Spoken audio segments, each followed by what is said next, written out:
So I'm like, hey, I've seen you around. Just wanted to say hi. Hi everyone, welcome back to my channel. My name's Leanna if you're new, and no, I'm not naked. It's just a tube top day. So now that we've got that out of the way, today, what am I going to talk about today? Well, so basically I have been really into watching Sydney Black's YouTube videos.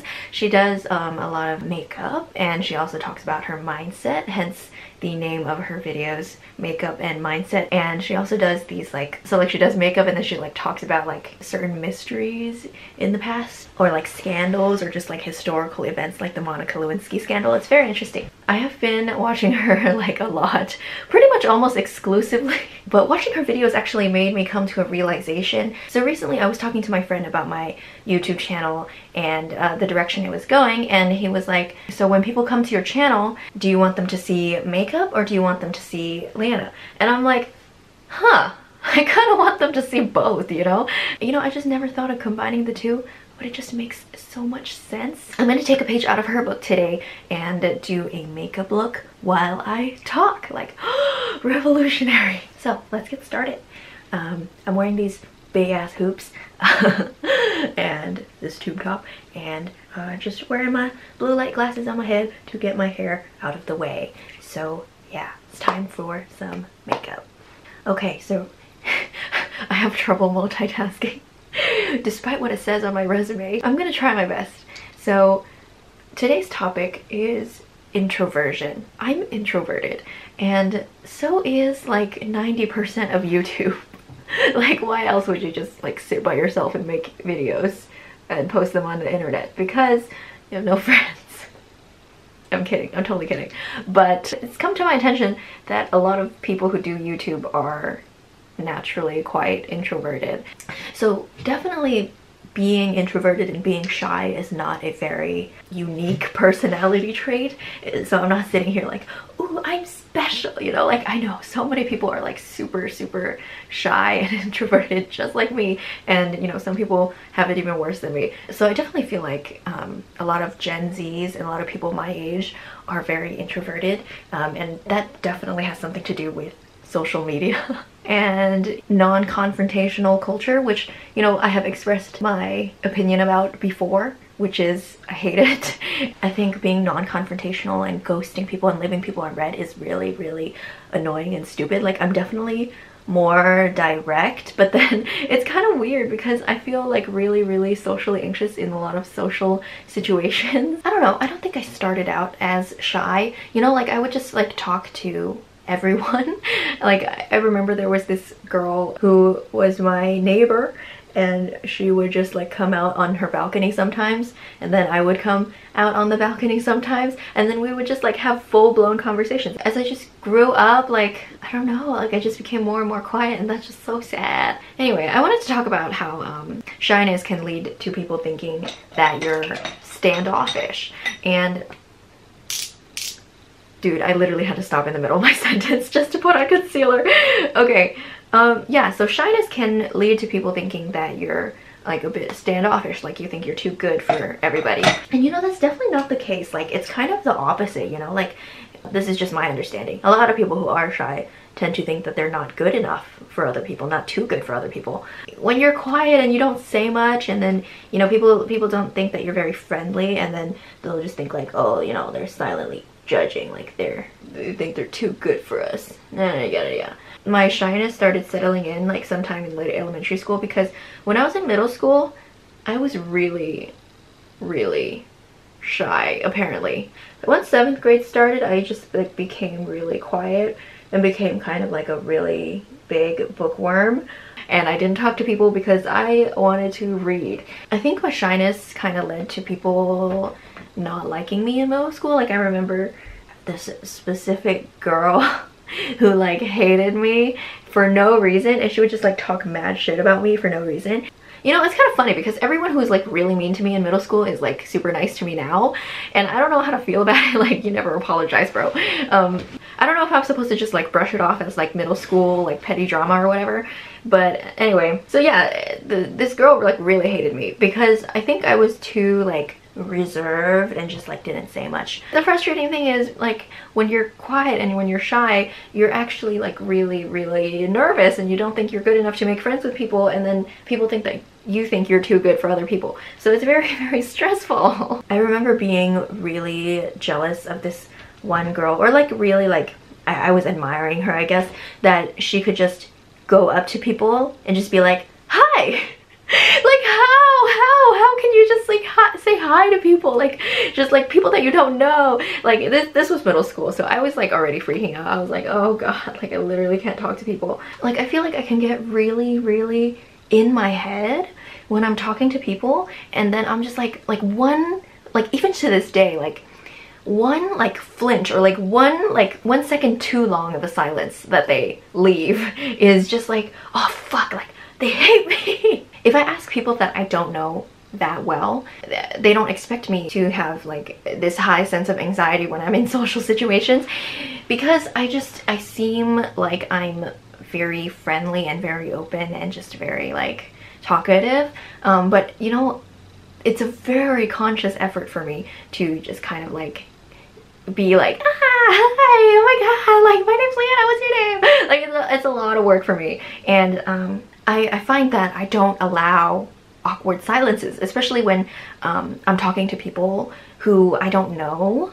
Like if it's like a very first conversation between me and a stranger, I won't allow awkward silences. Like I'll just be like, hi, I'm Leanna, and then I'll be like, what's your name? And then, you know, they'll say their name, and then I'll be like, cool, so where are you from?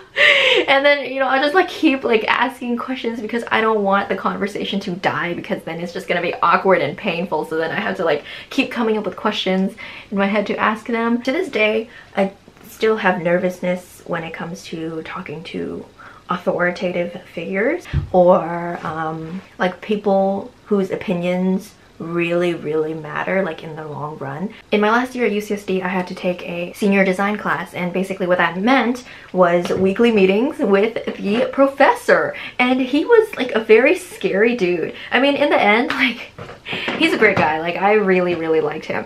When I first met him, like I thought he was like a very like hardened Santa Claus, because he kind of had that like Santa Claus look, but then he was also kind of like very stern, and he also referred to himself as an ogre, so he was like a very intimidating man. Like I remember the first meeting that we had with him, he was just like, why are you here? To like all of us, and then we're like, to learn about engineering. And then he was like, no, you're here to make the customer happy, or satisfy your customer's needs. And I was like, okay.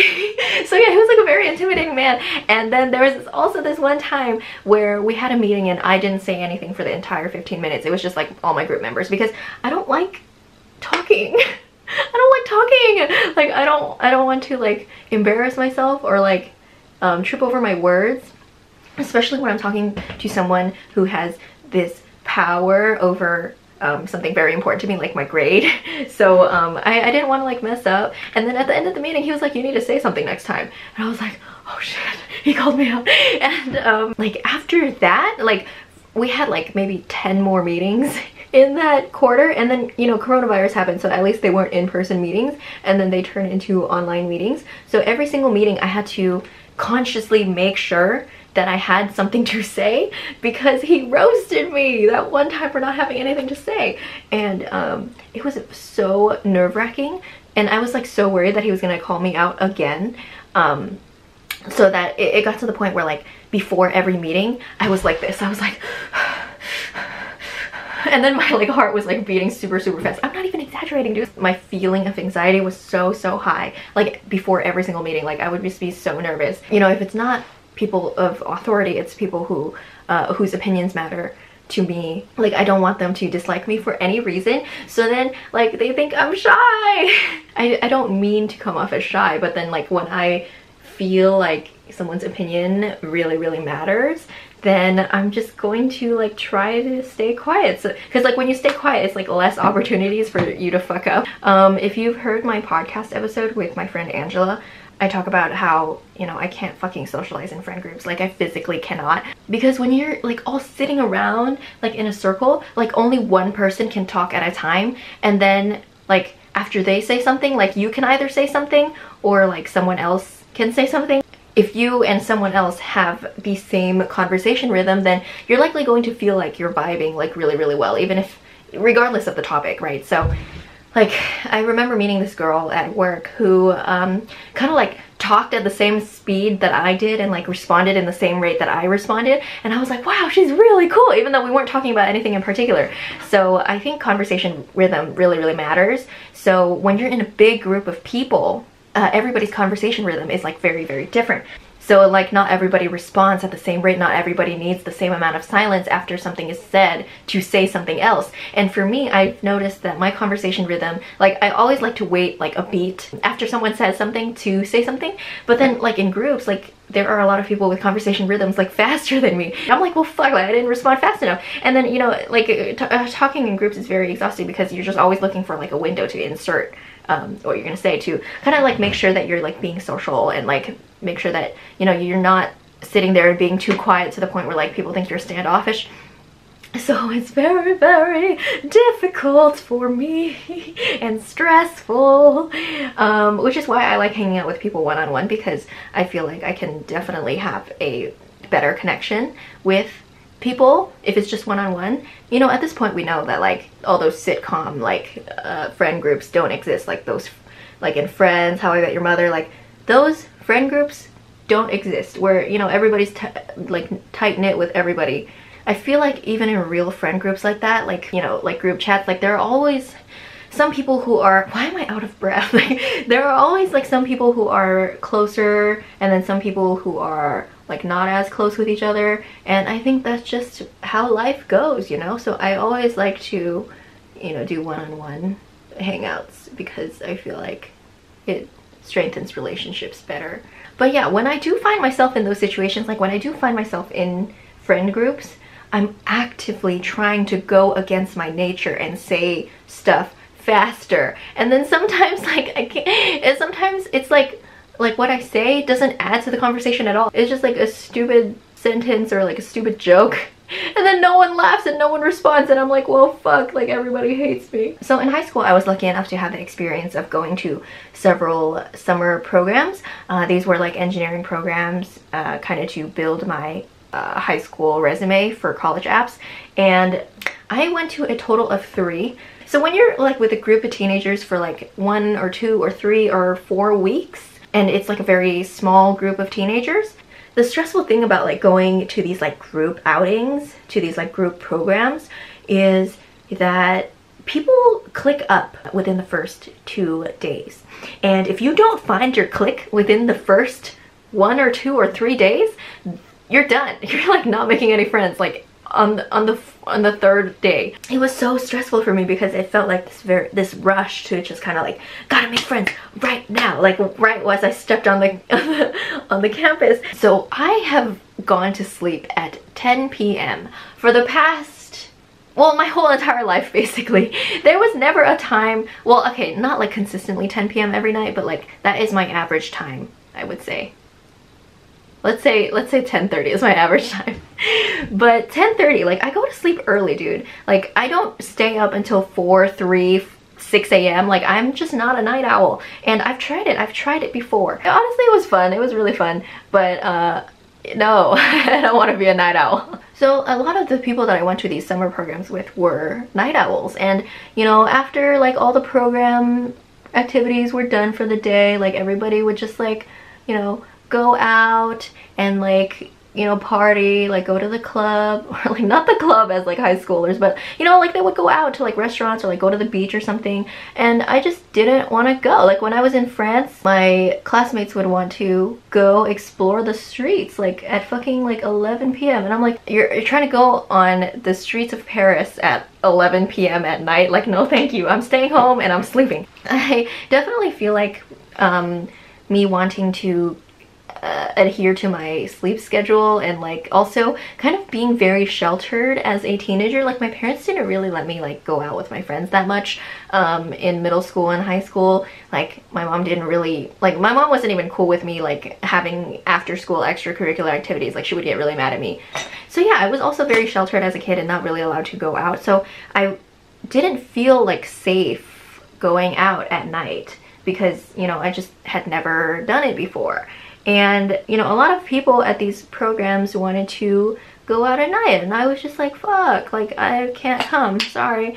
That kind of led to people like really clicking up really fast, and that was why, like, I always ended up like mostly super alone, or like with people who are equally antisocial as me and who didn't go out at night. No shade against them, like, they were really cool and I'm glad that I had friends, but, you know, I wanted to hang out with the popular people, because like the popular friendly people who always were like super like social, because like that's what I wanted to be, I guess. Like back then, like as a teenager, like popularity matters, right? So I would actively try to like make friends with the popular people. It would just not work out because I didn't want to go out with them at night. And like even in high school, when I like finally kind of wedged my way into the popular crew, I still felt like I didn't fit in with them, because it was through them that I realized that high schoolers actually like smoke and like pop pills and like have premarital sex. Like I was really sheltered, okay?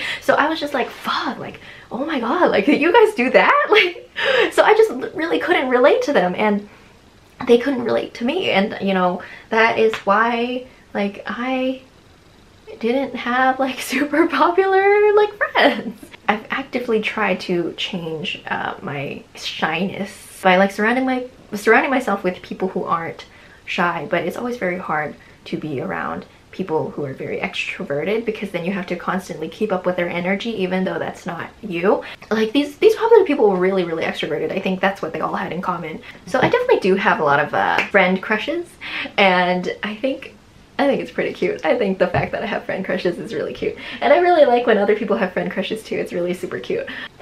Okay, I was thinking when I was talking, and now I've just done a makeup look that I've done a billion times on this channel. I'm so sorry. But, you know, I think it has something to do with the fact that I keep using the same palette, because I refuse to get more palettes, because in 2017 I bought 10 palettes, and then 2019 came along and they all expired and I couldn't use them anymore. So I was like, fuck, I'm only gonna buy a few palettes. I'm only gonna buy new palettes every 2 years, so we're stuck with this one. I feel like one of the more entertaining stories of me having a friend crush is on my current friend, Teresa.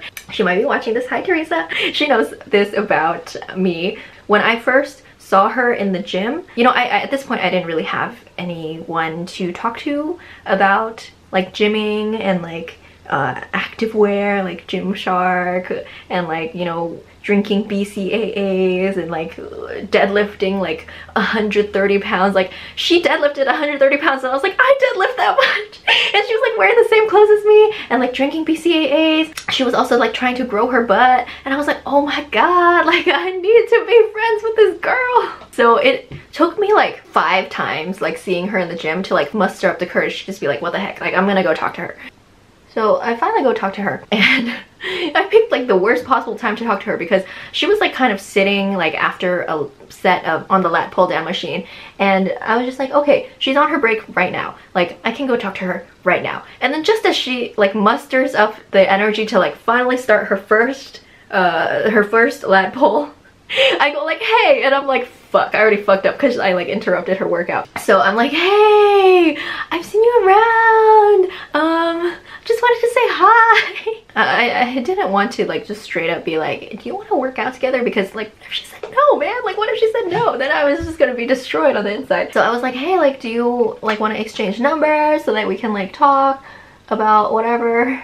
Like it was just so awkward. Like, so then she was like, sure. Teresa also says that she's very shy, so I thought she hated me. I thought she was like, what the fuck is this girl like doing talking to me? And so afterwards I text her and I'm like, oh my god, I'm so sorry, that was so awkward, I haven't made friends in a really long time. And she's like, no, it's okay. And she was like, do you want to like start working out? And then it like blossomed into a friendship, and I'm so proud of myself. I think she's honestly like the last person that like I actually approached like that and like had a friend crush on.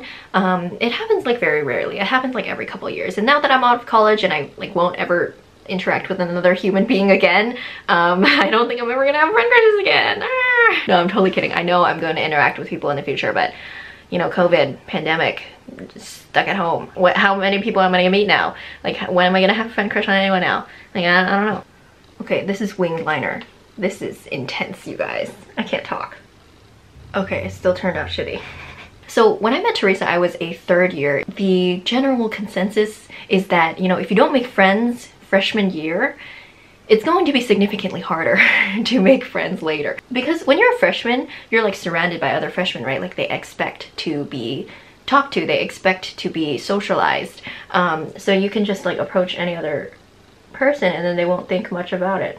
Okay, I can't talk. Like as a freshman, you can just approach someone and be like, hey, I'm Leanna, and then they'll, like what will go through their head is just like, oh, you know, like she's just trying to be nice, like trying to make friends, you know, freshman. But then like as a third year, as a fourth year, you're just like, what the fuck does this person want from me? Like, are you trying to recruit me into a pyramid scheme? Ah! So as a freshman, I kind of took advantage of that. I kind of took advantage of the mindset that I knew everybody was gonna have. And I did this for about a week. I approached random people that I saw in the dining hall and I just started a conversation in the hopes of making friends. And I feel like this is a very, very inorganic way to make friends. And I mean, you can do this to, you know, kind of just like talk to people, but don't expect a lot to come out of each and every single one of those conversations. The girl that I talked to on the very first day that I started doing that actually resulted in something pretty neat. She ended up inviting me to one of her friend group hangouts, and that resulted in me getting to be a part of their group for 1 year. And then, you know, they started like drifting, and then I was like, well, fuck, the group totally collapsed. And then I fell out with 2 of the members of the group, so then I was just like, okay, bye. So yeah, that didn't end well, but you know, it started well, and there was a period of time where I really appreciated their friendship. And you know, to this day I still appreciate the good memories that we had, but you know, it's just unfortunate that it didn't work out. Me talking to people on a daily, like random people on a daily, like it didn't really work out. I remember there was this girl that I talked to in math class, and she was just like doing the least. Like I was like, hey, I'm Lana, and she's like, hey, I forgot what her name was. And I was like, what's your major? And she was like, oh, bio. And she just like wasn't asking me any questions back. So I was like, okay, she doesn't want to talk. So I just gave up. So it's just like very hard to make friends for me already. And then like when people aren't like even receptive to, you know, someone just being nice and just saying hi, then, you know, it's doubly as hard. Now I'm just like, fuck, well, I don't want to try anymore. Way to go with my perseverance, huh? It's kind of jarring when like someone doesn't really react to the things that you say. Like it doesn't have to be like a huge reaction. It can just be like a small chuckle or like a smile, just to like, or a nod, just to like signify that they're listening to you and they're actually like enjoying your company and they're like enjoying what you're saying. You know, I definitely had a classmate who would just not really do that, or she would like not really react to what I said. Eventually, like we would just like hang out, and she would like invite me to places, and I'd be like, okay, so she doesn't hate me. So eventually I just kind of got over my anxiety when it came to interacting with her. Whenever she would like wouldn't react to something that I said, I would just like kind of power through and just like keep talking. I kind of realized that we're not like super compatible, which was, you know, fine with me, because you're not going to be like super compatible with everyone. But you know, like she was still my classmate, she was still my friend. If we don't vibe like super well, like that's fine. Like as long as we vibe like a little bit, you know, like sometimes like she would laugh at my jokes, and like sometimes I would laugh at her jokes, and like sometimes we would like exchange funny stories or whatever. But like most of the time she would just kind of sit there and like not really react to what I was saying, and like not even like smile or anything. So I'm like, oh fuck, she hates me. But eventually I just got over that, and I think realizing that like, you know, we're never gonna be like super close, I think that took a lot of pressure off. And you know, I just kind of like eventually became more comfortable and just like started saying whatever I wanted to say, and just like being myself. Like once you accept that you're like not going to be super close friends with someone, like it's a lot easier to just like stop trying so hard. Even like phone calls give me so much anxiety, but you know, as an adult I have to make phone calls and like make my own appointments and like cancel my own electricity service. I've definitely gotten better at it, but I definitely put it off. I think it took me like a full ass week to like finally just cancel my electricity service, because I'm like, I'll do it later, I'll do it later, I'll do it later. Because it's just like, first of all, it's a lot of work because you're just like, menial tasks, kill me now. And then second of all, it's like, I have to talk to someone on the phone. And then like sometimes like I'll have to like write what I mean to say verbatim, like on my laptop, and then I'll just like read that. I'll just be like, hi, I'm calling because I'm moving out of the service area and like I want to cancel my electricity service. Like I can't fucking like memorize that and then like say it exactly as I want to say it over the phone. I can't even pick up the phone and be like, oh, you're looking for Leanna, this is she, because this is she is such a weird ass sentence even though it's like grammatically correct, but I physically can't bring myself to say this is she because it gives me so much like anxiety. Like once I tried to say this is she and it just came out as this is me. Yes, this is me. I just can't talk on the phone, but I have to, so I do. Okay, so we're almost done with our makeup look. Let's see. In addition to this, I can't order at fucking restaurants, right? This is especially at Chipotle and like Panda Express, like places where there's like this like conveyor of food. It's like you move down the line and you have to constantly tell someone like what you want next, what you want next, what you want next. Like, do you want tomatoes? Do you want lettuce? Yes, yes, don't give me that. Da, da, da, da. So it's a lot of fucking talking. It's not just like sitting down at Cheesecake Factory being like, oh, I want this burger, okay, and then they go away. Like it's like you have to I'm getting really hyper for some reason, but you have to constantly tell them what you want next. And this is why I hate ordering at these restaurants, minus Poke 1.5, because I've gone there so many times that I literally have memorized my order. So even if I don't hear what they say, I'm just like, oh, I want that. So it's fine. It doesn't give me anxiety anymore. And also it's worth it. It's worth the suffering because the food is really good. But Chipotle, Panda Express, Subway, like I've given up Subway because of that anxiety. Like, oh God, I can't. There's like 5,000 feet between you and then you're like, huh? What did you say? And then you're like, I want this one. And they're like, this one, you want this? And then like it's sometimes they like talk so quietly and then you like don't even know. And then especially if it's your like first time ordering, I always make Josh order for me. And then for a while he was like, no babe, you have to do it. To like make me face my fear, but then eventually I was like, it makes me sad. And then he orders for me now. So it looks like I'm never gonna get over that. I was already really nervous before, but what made it worse was that once I was at a Panda Express, and that was the first time and last time that I've ever been to Panda Express, I didn't know how to order there. So I was like, oh, I want this chicken, because I didn't know what it was called, but I was like pointing at it very clearly. And then the fucking lady was like, what? And I was like, that one. And she was like, what? Like, I was like, that one. Like, I was pointing at it. And then she just like looks to her coworkers like hella judging, and I'm like, oh my God, like I'm never coming back here again. Like all she had to do was be like, do you want the orange chicken? I'm like, yeah, that one. I was pointing at it, man. So yeah, that just made my anxiety 10 times worse, and I'm never going to Panda Express again. Or Subway or Chipotle. So now that I've talked about all the things that make me anxious in social situations, I want to talk about how I deal with it. I make a conscious effort to not appear introverted. Just like, you know, I made a conscious effort at those summer programs to make friends and just kind of like force myself to kind of socialize with people, even though it wasn't very natural for me. I definitely have come up with some strategies to help me combat this feeling of dread when I'm talking to people. So there's this study on something called power posing. Psychologist Amy Cuddy, I'm pulling out the research here, okay? So psychologist Amy Cuddy did a TED Talk on this. She basically said that her research shows that power posing, which is like expansive like body language, such as like standing tall with your hips or your hands on your hips, or like, you know, like this, like how you like kind of expand yourself to like make yourself intimidating to like wildlife. I don't know what exactly. I think it's a bear. Is it a bear? Like if you see a bear, you should just like make yourself as big as possible. Her studies show that, you know, if you take those poses of like sitting straight, shoulders back, like confident stances, then, you know, you will trick your brain into being confident, and then you will perform better in social situations, regardless of, you know, how you're feeling about it, like anxious.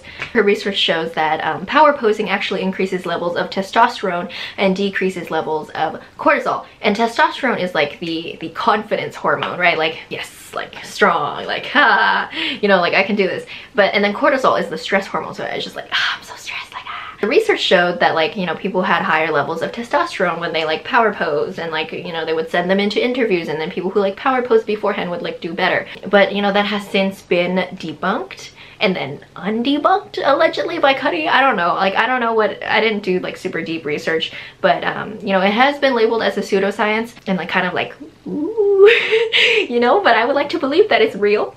because I think that it would be really cool to be able to kind of, you know, shake away your insecurities just by like standing straight and tall and stuff. And like at the very least, at least you'll appear confident, because you know that is very strong body language. So fake it till you make it. Like even if you end up not feeling like your testosterone is super high, like at least people will like look at you and be like, wow, they look confident. So I've tried power posing a couple times, namely before meeting with the scary professor. And I'm not sure if it worked, because I would just be like standing like this, and then on the inside it would be like, ah! I think it's worth a try though, and like maybe eventually like you'll keep doing it, and then it'll be like placebo effect. So then like every time you power pose, you'll like actually be confident because of the placebo. Something that I didn't really start for the purpose of taking care of my introversion or like making it slightly better is public speaking. I often found myself in a lot of positions where I had to speak to a crowd and speak to a group, because I do feel like I'm more inclined towards leadership, even though I am shy. It's kind of a weird combination. Like I sometimes do feel like a leader, but then sometimes I'm so shy, like I come off as a follower, or like I end up feeling like a follower. But then, you know, I feel like I'm very strong in leadership roles, like when they're given to me or like when I take them. You know, I oftentimes like I don't take them, but like when I'm in those leadership roles, like I definitely do feel very confident in leading. So in high school, I was president of like 2 clubs, and that meant I had to do a lot of public speaking. Like even in college, when I had to tell people about, you know, my tutoring services, I would have to like stand up in front of like a classroom of like 150 people and then just be like, hey! And also in high school, I emceed this talent show for the city, and there was like 100 people. I had to introduce every performance, and it just like had to crack jokes in between and like intermission or whatever. So yeah, I definitely have a lot of experience with public speaking, and I definitely do enjoy it, which is why I think that, you know, stand-up comedy would be really, really fun for me. I think I really want to try that at least once before I die. Like at least go to an open mic and then see if people actually think I'm funny. Finding myself in those public speaking situations like really helped me kind of mitigate the crippling shyness that I experienced a lot throughout middle school and high school, and also elementary school. But yeah, other ways that I like consciously deal with it, you know, when I'm public speaking, I try not to look at anyone. I just look to the back of the room and then pretend no one's there. I think that's a very, very effective strategy to kind of like appear confident if like looking at people in the crowd like makes you nervous.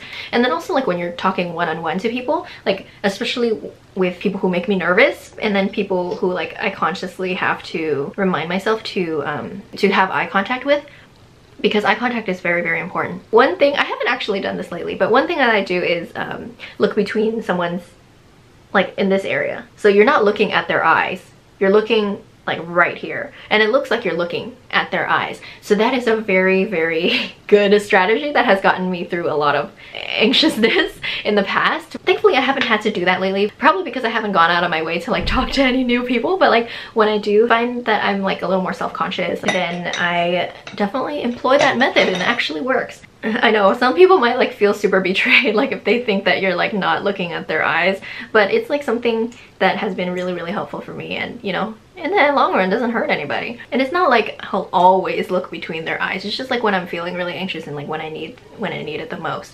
So regarding the whole like fake it till you make it thing, a lot of people who are introverted and shy, like including myself, like they generally don't have a very like high sense of self-confidence. Not saying this goes for like every single introvert, but what you can do is just like fake it till you make it to at least appear confident to other people, you know, because then like when people like see you as confident, then you like start to believe it. Like when people treat you as a confident person, you're just like, oh, okay, like maybe I am confident. It's coming like from the outside instead of like coming from the inside, but then you're kind of like putting it out there first by like pretending to be confident, you know? Yeah, and I think another important thing to remember to deal with shyness and like the anxiety of talking to people is to just remember, you know, people are people. And if I ask you like name one embarrassing thing that like someone did that you got like secondhand embarrassment from, like chances are like you probably can't come up with it like on the spot. You probably have to think for a little bit, unless it was like really, really, really embarrassing. One thing that has brought me solace is that people don't really remember things that other people do. Like people mainly remember things that they do, and then they like constantly beat themselves up for it